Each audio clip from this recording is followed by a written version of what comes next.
आज मारुंट एमाने राजनीति करुँच ना झील मानक मारे राजनीति करने सरकार हो बा विरोधी हो बा शासक दल हो जो झीटी बंची तो से कहीं सम्मान दौन मरीगला कांग्रेस बीजेडी और शासक दल कहीं कुंभीर कांदना कांदुन दोषी होती से कॉलेज छात्र आम सरकार प्लस विरोधी माने भी अच्छा कहीं देखो राजनीतिर रुटी सेकियापाई राजनीति गादी में बसापी राजनीतिर गोटे माहौल तैयारी करने एमाने गोटे झील को बलि पकड़ आगुरी नमिता को देखो मारी परी बहुत अनेक घटना बीजेडी अमल बीजेडी आज रैली कर अमल घटना घटी किंतु सेमाने एबे पर्यंत न्याय पाई पारना सोमेश्वरी को न्याय देवे बोली मु सरकार को कहीं आशा पाऊनी कहीं 20 लाख टका दे बापा को डाइभर्सन कर दिगला एपटे तदंत दिगहरा हो पेट्रोल टांकी पेट्रोल आणुवा भिड आम हस्तक्षेप होती देखीचु जे कि गोटे झील को आज मारुंट एमाने राजनीति करुँच ना झील मानक मारे राजनीति करने सरकार हो बा विरोधी हो बा शासक दल हो जी भी हो मो कहवा कथा आज केते झील को मारे ये राजनीति रे पूरे की राजनीतिर कथा कही जो झीटी बंची तो से कहीं सम्मान दौन मरीगला कांग्रेस बीजेडी और शासक दल कहीं कुंभीर कांदना कांदुन जो झीटा जली आगे गोटे पुओ अच्छी से माने वीडियो रिकॉर्ड करछि से एबीपी रो प्लान से कोन कहबा କଥା किसी ना जो माने भी ए झीर मृत्युर संसट रे अछंती बा जड़ित अछंती तुरंत एम फांसी दंड दंडित करा दो जहाँ भी हो गोटे कठोर आईन तैयारी करी एम दंड विधान करा दो जे कि आगामी दिन में कौन पुरुष बा गोटे झील को एभलिया बलि पकड़ा चेष्टा कर राजनीति हो बा निजर फायदा पे हो बा निजर स्वार्थ पे हो जे देखियो मिली एबीपी रो छात्र छात्री माने सोमेश्वर मृत्यु पर दीप जाली चंती ताको पई ये आज्ञा सब नाटक बाची ये सब नाटक बाची लाइट जळै चंती किंतु जेतेबेले सोमेश्वर न्याय भिक्षा करूथिले जेतेबेले सेमान थिले केउटी सेही तो गोटे प्रश्न आसुची जे कि जेतेबेले गोटे झील माने प्रिंसिपल ठू नहीं लेक्चर ठू नहीं समस्त को गोटे गुहारी कला सीएम को धरी समस्त को गुहारी कला गुहारी कई कर्णपात कले हाल्का भाव में नहीं गले गोटे झीर जीवन चलीगला किंतु झील को एक्चुअली सरकार मेन कथा सरकार को से झील चाहूला जो ग्रुप थे सरकार को डरवाई चाहूले किंतु एत बड़ घटना घटीज बोली कि चाहू नथिले किंतु जे झीलटी मरीची मु बहुत दुखित ओडिशार किछि हृदयगम व्यक्ति मर्माहत होइछन्ति किंतु से झील पाई मु बहुत दुखित किंतु मो कहवा कथा आगामी दिन एमती घटना न घटू राजनीति को लेकिन कौन महिला को कौटे झीर जीवन कोमलमती जीवन गुड़ाक नष्ट न कर दि जाऊ मुझे ही कहबी कहीं जो मैंने भी बंची बेले सम्मान दौन भूल मेसेज दौले भूल ट्वीट करुले माने ये आचरण सब असमानित करुले से झीटी मानसिक विकृत माने प्रभाव में पड़ी झीटी आत्महत्या कर आत्महत्या कि आत्महत्यार रूप दे कि मारी दिया भी जाइए किसी भूल हेनी तेणुक जो मैंने भी ए भितर संश्लिष्ट अच्छा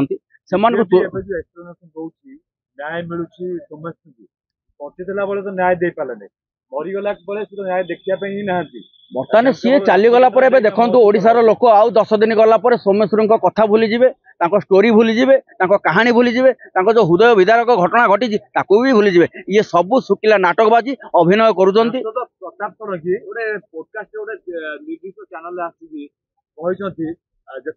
झीटे जनईला न्याय भिक्षा करता तदंत परिसर षडंगी सार को भी षडंगी सार को मुझे अनुरोध करुँच जदि झीटी होता आज जदि सी जलिक मरी जाता सी कौन एत सहज ग्रहण कर सी जहाँ भी दौरान भूल जिनसटी दौरान निजर गादी निजर सम्मान निजर राजनीति को बचापी से एभलिया मंतव्य दियंती तेणुक निजर जार भी झीटी जाए बापा माँ को केते कष्ट होता है टंकार पूरण करी हुएनी न्याय मिलवा दरकार जस्टिस मिलवा दरकार जे कि मुझे भी अनुरोध करुँचे कि आज कथा 10 दिन पर ओडिशार वासी लोक मनरू लिभि जाए किंतु देखा मिली माने अनेक संगठन अनेक दल समस्त मला धारणा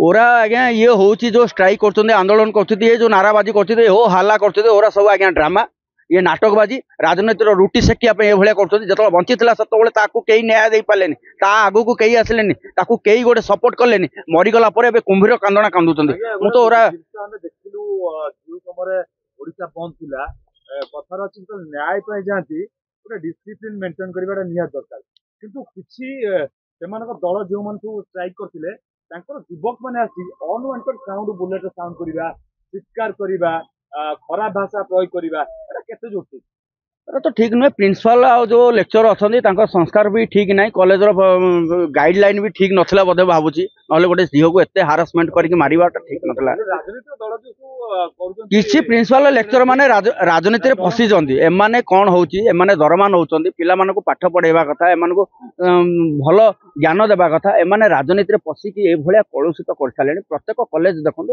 ଗାଁ ଗହଳିଠୁ ଦେଖନ୍ତୁ, ସ୍କୁଲରେ ସାଧାରଣ ଗୋଟିଏ ଛୋଟ ଛୁଆକୁ ଅଣ୍ଡା ଦେବା ପରିବର୍ତ୍ତେ ଅଣ୍ଡା ନେଇକି ଘରେ ନେଇକି ଆମଲେଟ କରି ଖାଉଛନ୍ତି ଆଜିର ଅଙ୍ଗନବାଡି ଦିଦି ମାନେ। ତାଙ୍କ ସ୍ୱାମୀ ମାନେ ମଦ ପିଇକି ଆସି ତାଙ୍କୁ ଆମଲେଟ କରିକି ଦେଉଛନ୍ତି। ଆଉ ଏଇଠି କଣ ଶିଖିବୁ ଆମେ? ତେଣୁକରି ଅଙ୍ଗନବାଡି ଦିଦି ମାନଙ୍କର ଚାକିରି ଯାଉ। ସେମାନେ ଯୋଉ ଜାଲ ସାର୍ଟିଫିକେଟ ଦେଇକି ଚାକିରି କରୁଛନ୍ତି, ତଳ ସ୍ତରକୁ ଆପଣ ଆସୁନାହାନ୍ତି। ଗାଁ ଗହଳିରେ ଦେଖନ୍ତୁ ଛତୁଆ ମତୁଆ ସବୁ ଦେଇକି ଏଭଳିଆ ଘରକୁ ଅଧେ ନେଇକି ଭୁଇଁକି ଖାଇ ଦଉଛନ୍ତି। ଏଇଭଳିଆ ଲୁଟପାଟ ଚାଲିଛି। ସମସ୍ତେ ନିଜ ନିଜ ସ୍ୱାର୍ଥକୁ ଦେଖୁଛନ୍ତି। ଏଠି ପରର କୌଣସି ଇଏ ଦେଖିବା ନାହିଁ।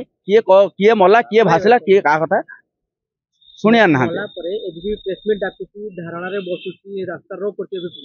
କିନ୍ତୁ ଯୋଉ ସମୟରେ ମାନେ ଛାତ୍ରୀ ଜଣକ ମାନେ ଏବିପି କୁ ଜଣେଇଥିଲା, ସେ ସମୟରେ କଲେଜରେ କୌଣସି ଧାରଣା ତା ସାଙ୍ଗମାନଙ୍କୁ ସିଏ ତାର ମନର ଦୁଃଖ କହିଥିଲା। ସେଇ ସାଙ୍ଗମାନେ ତାର କଥାକୁ କାହିଁ କେତେ ଜଣ ବୁଝିଥିଲେ? ଆଜି ସାଙ୍ଗମାନେ କହୁଛନ୍ତି ଠିକ ଅଛି, ସତ କଥା କହୁଛନ୍ତି, ଯୋଉ ଘଟଣା ଘଟିଥିଲା ସତ କଥା କହୁଛନ୍ତି, କିନ୍ତୁ ତାକୁ ସପୋର୍ଟ ମିଳିଲାନି। କାହିଁକି ନା ଯୋଉ ଝିଅକୁ 15 ଜଣ ସପୋର୍ଟ କରୁଥିଲେ, ଆଉ ଗୋଟେ ପଟେ 300 ଲୋକ ସପୋର୍ଟ କରୁଛନ୍ତି, ସେ ଝିଅ କାହାର ହେଇଥାନ୍ତା? ପ୍ରକୃତରେ ଝିଅକୁ ନ୍ୟାୟ ମିଳିବା ଆବଶ୍ୟକତା ଅଛି। ମୋହନ ବାବୁଙ୍କ ମତରେ ନ୍ୟାୟ କଣ? ମୋ ମତରେ ଯୋଉମାନେ ବି ଏ ଭିତରେ ସମ୍ପୃକ୍ତ ଅଛନ୍ତି, ତୁରନ୍ତ ଏମାନଙ୍କୁ ତା ଭଳି ତାକୁ ଜାଳିକି ସେମିତି ମାରନ୍ତୁ। ଯିଏ ଯେମିତି କରିବ ତାକୁ ସେମିତି। ଝିଅଟିକୁ ମରିବା ପାଇଁ ଉସ୍କେଇଛନ୍ତି, ଯୋଉମାନେ ଉସ୍କେଇଛନ୍ତି କରୁଛନ୍ତି, ଯାଇ ପେଟ୍ରୋଲ ନେଇକି ଆସିଛନ୍ତି, ସିସିଟିଭି ଭାଇରାଲ ହଉଛି। ଆଜ୍ଞା, ପ୍ଲସ୍ ସେ ଯେତେବେଳେ ଯାଇକି ମରିବା ପାଇଁ ଧମକ ଦଉଥିଲେ କି ମୁଁ ମରିବି ପେଟ୍ରୋଲ ଢାଳି ହେଇକି ମାଚିସ୍ ଜଳାଇବା ପାଇଁ, ତାଙ୍କର ସାମ୍ନା ପଟରେ ଯୋଉମାନେ ଥିଲେ ସେମାନେ ଭିଡିଓ କରୁଥିଲେ ଏବଂ ତାଙ୍କୁ କିଛି ସହକର୍ମୀ ମାନେ ଥିଲେ ତାଙ୍କ ସାଙ୍ଗ ଇଏ ସବୁ ମଜା ଦେଖୁଥିଲେ। ସରକାରଙ୍କୁ ବଦନାମ କରିବା ପାଇଁ ଏସବୁ ଗୋଟେ ମଜା କରୁଥିଲେ। ମଜା କରୁ କରୁ ସଜା ମିଳିଗଲା। ତେଣୁକରି ଇଏ ଯୋଉମାନେ ବି ଭିଡିଓ କରୁଥିଲେ, ଯୋଉମାନେ ପେଟ୍ରୋଲ ଆଣି ଦେଇଛନ୍ତି, ଯୋଉମାନେ ମାଚିସ୍ ଦେଇଛନ୍ତି, ଯୋଉମାନେ ହୁସ୍କେଇଛନ୍ତି, ଯୋଉମାନେ ତାକୁ ସବୁବେଳେ ଗୋଟେ ଅପମାନିତ କରୁଥିଲେ, ତା ମାଇଣ୍ଡ ଉପରେ ସବୁବେଳେ ପ୍ରେସର ପଡୁଥିଲା, ସେମାନଙ୍କୁ ସମସ୍ତଙ୍କୁ ଦଣ୍ଡ ମିଳିବା ଆବଶ୍ୟକତା ରହିଛି। ଯୋଉ ଟ୍ୱିଟ୍ କରିଥିଲା ସିଏମ୍ ଧର୍ମେନ୍ଦ୍ର ପ୍ରଧାନ ସମସ୍ତଙ୍କୁ ମାନେ ନ୍ୟାୟ ଦେଇପାରିଲେ, କିନ୍ତୁ ମଲା ପରେ ଟ୍ୱିଟରେ ଜଣେଇଛନ୍ତି ମାନେ ଶ୍ରଦ୍ଧାଞ୍ଜଳି ଦଉଛି। ମଲା ପରେ ସମସ୍ତେ ଆଜ୍ଞା ନିଜକୁ ବଞ୍ଚିବା ପାଇଁ ଏଇଭଳିଆ କୁମ୍ଭୀର କାନ୍ଦଣା କରିବେ, ଏଇଭଳିଆ ଅଭିନୟ କରିବେ। ଆମେ ରାଜନେତା ମାନଙ୍କୁ ଭଲସେ ଜାଣିଛୁ।